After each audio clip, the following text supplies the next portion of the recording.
Hello beautiful people, Carl here from Brrraaains Head-Banging Life, gbhblofficial for sure, and it's horror movie review time. G'day, it's an Ozploitation horror film directed by Ryan Coonan. It is Rippy, and goodness is this an infuriating watch, burying all positives in a miasma of blandness and turning what should have been utter silliness into something stupidly serious. It is about an undead kangaroo, and that should have resulted in fun horror antics, except Rippy is more interested in drama, constantly grinding to a halt as characters deal with issues that simply don't belong in a film like this. It is about an undead kangaroo. So why am I seeing the damage war can have on a person? Why am I having to deal with the lead character come to terms with the accidental death of her father when she was a child? How is any of this fun? What did you say?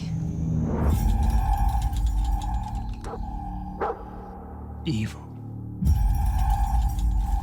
A beast.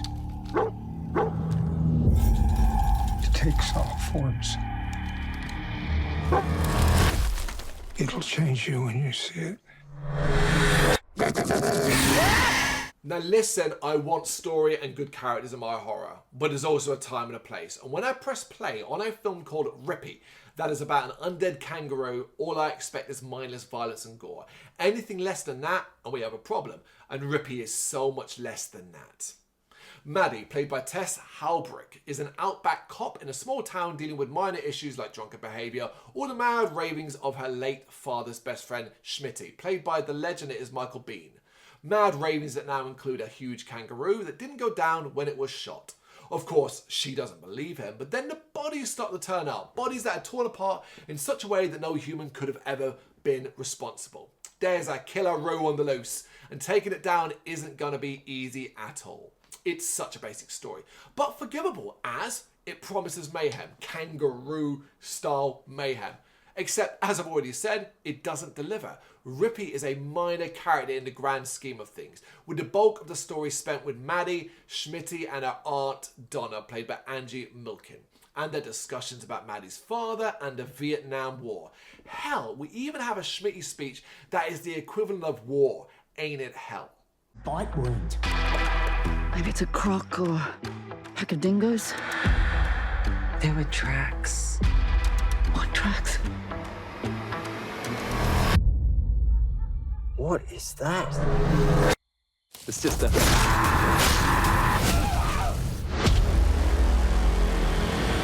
It's a fucking massive room. 7 foot tall. Big red. It's a zombie.